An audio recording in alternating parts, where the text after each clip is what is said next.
Hi everyone, this is Jim. Welcome to this Blitz chess postmortem video. This is a postmortem of my game number 225. I was white here and I kicked off with knight f3. Now knight f3 is a move I've just been experimenting with. Actually I got the idea from Chess Explained, who plays a Reti opening all the time. So I don't really know the ins and outs of this opening. But it's a way. It's a way to learn a new opening. You just start playing it. Particularly in Blitz, you can try out a bunch of different ideas and get a feel for the opening before you have to try it in an over-the-board game. Okay, so it looks like g3 is not the most common move. I could play, after my opponent played knight f6, I could go back into d4 or c4. c4 would be more like an English, and d4 like a queen's pawn opening. So g3, I think, stays in Reti territory. And then my opponent goes for the counter fianchetto with b6. Interesting way to play. He could also grab the center with d5 or go into a symmetrical formation with g6. All popular ways to play. So this is okay. It looks like a slight edge for white here from the opening perspective. I could play c4 here or bishop g2, probably about the same. And he went bishop b7. So there's no real way to, it's not like b6 was a mistake. There's no real way to punish that. It's just a fine way to play. And then I play c4. This is really, the whole idea of the Reti setup is to, you get this bishop on a good light square diagonal, and you use pawns frequently on these light squares to help control the diagonal. But black has immediately, if I'll erase some of the colors, black has immediately put a bishop here to counter it. So black is just directly opposing my plan. And, there's just not a whole lot of advantage. Basically, it's a game where you sort of delay the conflict until a later stage, and you're hoping to kind of outmaneuver your opponent and outplay him. So he played c5, not a bad move. Castle. And it looks like, yeah, all these moves are reasonable. And then g6, setting up for a counter fianchetto. So he's going to have the double fianchetto. And I could play, it looks like knight c3, most logical move here.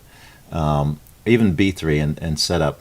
I didn't want to play b3. That's what I first thought of. I said, well, if I play b3 and I get my bishop here and he has his bishop here, all the bishops are opposing each other. And a lot of times, when you have open files and the rooks oppose each other, lots of times the pieces just get traded off and then not much is happening in the game. So I wanted a little more asymmetry. I think maybe the more logical way to get it is with knight c3 and then delay a decision on the pawns. But I went ahead and said, I'll just play this and signal my intention to develop my bishop to d7 or somewhere on this diagonal. So he goes bishop g7, logical follow-up, and I play queen c2, and we're out of the opening book. Again, knight c3 is probably the most logical move here and what I should have played. But if you look at the evaluation after queen c2, you'll see it's still in the range of even to slight edge for white. About typical kinds of evaluations that you get in the English opening or the Reti style openings. That the engine is just not impressed with this setup. You're not really going for an advantage. Like I said, you're just playing into some kind of maneuvering game. So anyway, there've been really no big mistakes, and both sides are playing reasonably well. Of course, there's no big conflict early on in these openings, so there's no opportunities for making those tactical blunders that arise when all the pieces come into conflict. So that's part of why it's been okay.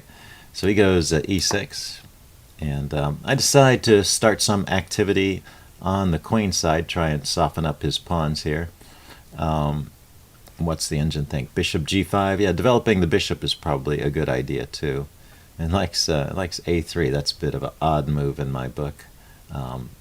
Maybe the idea is to prepare b4 or something. Okay, but I played a4 with the idea of playing a5 and trying to mess up his pawns.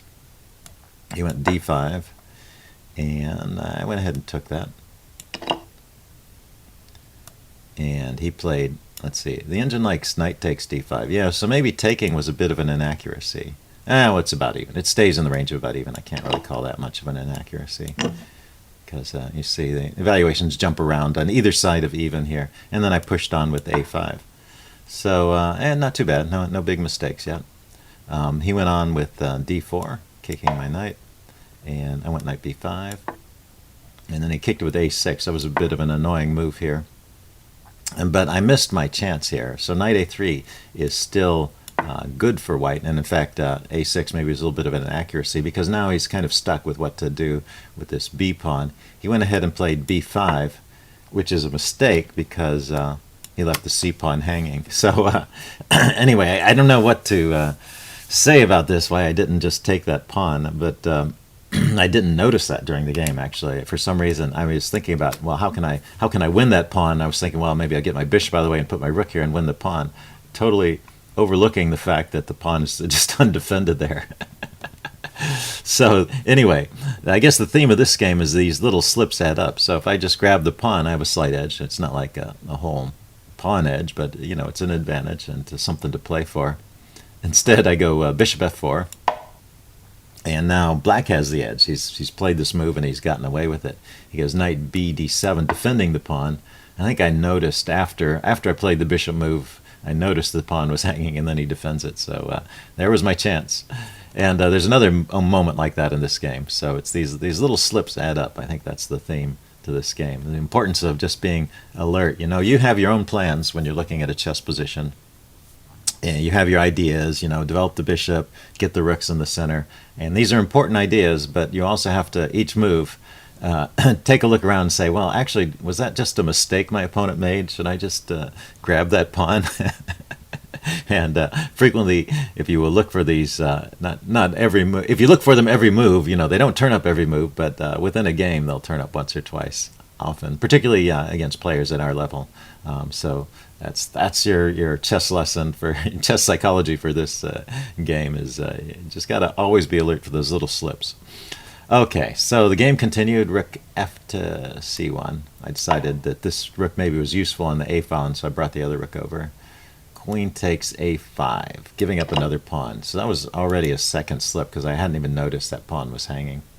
But queen takes a5 is not so great because I have this interesting move, knight c4, which I played. So I wasn't completely asleep at the switch here. I was just missing a few things. So knight c4 is interesting. It's a double attack on the queen, so he doesn't have time to grab the knight. And the queen has no square other than d8. So you've just won, you've given up a pawn, but you've won a few tempos here. And this is actually a decent position, round even, I guess. Okay, so knight d6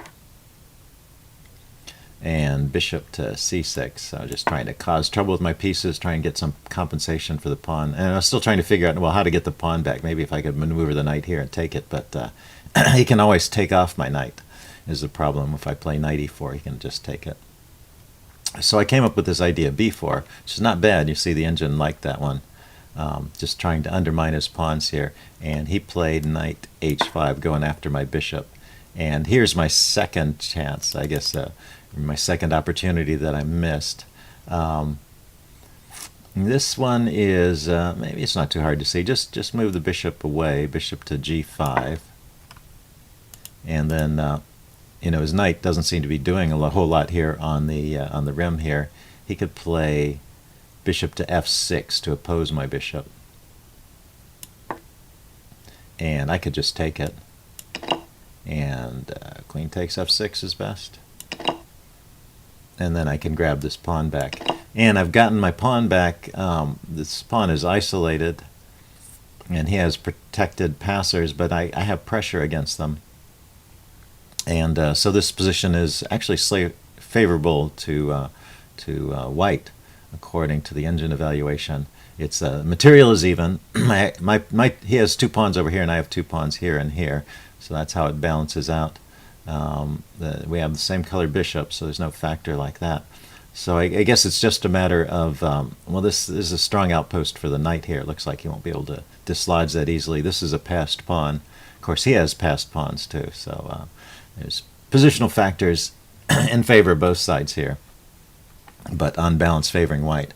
And so I didn't play that way. I played just takes on c5 immediately. I'm getting my pawn back, protecting my knight, and I'm doing okay here. He played knight takes f4, but I suffer some pawn damage, so that's the difference between these two positions, is I worsen my king position this way. So that was kind of another slip. Okay, g takes f4, queen e7, attacking my knight, or just getting the queen to a better position, queen d2. Is this something I missed here? It says rook a5 is a good move here. Blocking these pawns in. Maybe the idea is to double on the a file. Okay, I was interested in protecting the f pawn and maybe pushing f5 and trying to dislodge some of his protection around his king. So now he can play knight takes c5 here. Yeah, that's why it was a mistake. I just left this pawn hanging. It's a bit of a subtle one. It's a case of undermining the defender. Knight takes pawn, rook takes pawn, queen takes knight. So this queen move here, queen d2, or queen e7, puts pressure on the knight and means that knight takes pawn is a threat when the queen is no longer there. Okay, so the game goes queen d2. He didn't take right away. He plays rook a d8 first. I play f5, continuing to ignore this idea, and then he grabs it. So that was a mistake, letting him have the c pawn. So I take back, and now black is winning here. And just a pawn up. So I shouldn't necessarily give up at this point, but he has the edge. My king position is messed up, and I'm down a pawn. So pretty clear edge for for black. So I play rook a c1, hitting the bishop. He retreats the bishop back to a8, and go ahead and take the pawn over here, trying to mess up his king's side. He took with the queen. Actually, I was expecting him to play f takes. Basically, that's probably f takes g6 is good because it opens up the f file here, and he's got attacking ideas against my king. H takes g6 is a computer suggestion. He took with the queen, and then that allows me to get my rook to a good position here. Rook g5, shutting down some attacking ideas on the g file. Queen f6. So we're back in the range of even, so maybe I can hold off in spite of my little slips. Maybe I can still hold off the attack, but the way it goes, I play knight h4 here, thinking to get some pressure on the bishop, and he plays king h8, just getting away from some tactics, unpinning the bishop. And is this the mistake? Well, it says knight f5 is one of the moves here. Knight f5 I play, and bishop takes g2. Yeah, that was played. King takes. And then, now it's rook d5 is a very strong move. So what happened here? Oh, okay, so I had a tactical idea here. Instead of taking back the bishop, I could have taken this bishop with the knight and stayed in the game. That's kind of interesting. So he needs to retreat this bishop. Yeah, bishop back to b7. And then, I've got the g file. I've got an open line onto his king. My rook is supported by the queen. This is not too bad. Let's count 1, 2, 3, 4, 5. 1, 2, 3, 4. Yeah, so so black is a pawn up, but white has some activity, and it's not necessarily going to be a slam dunk for black here. It's a game that still goes on. So so this routine recapture of king takes g2, and I'm in big trouble because of this move rook d5. And it's kind of all over. This rook is attacking the knight. The knight is attacked twice and defended once, and it's also pinned because when the knight moves away, the rook is hanging. So it says my best try here is rook takes g7, just giving up the exchange. Rook takes g7. Rook takes f5, and then rook back to g4. He's hitting this pawn here. So it's not giving up the exchange, but it's he's got a devastating attack here. He's 2 pawns up and he's still attacking. Okay, so that would have been the best way to play. I tried queen f4. That introduces yet another pin because now the knight is pinned in 2 directions. And so this is just losing. He plays bishop h6, a very nice move. I tried defending. Takes. Yeah, this is all losing basically. I just exchanged out. I realized I was lost here. He played queen takes f5. Yeah, he just grabs the knight, and he's a rook up. And there wasn't much better in that position. That was about as good as it got after those mistakes.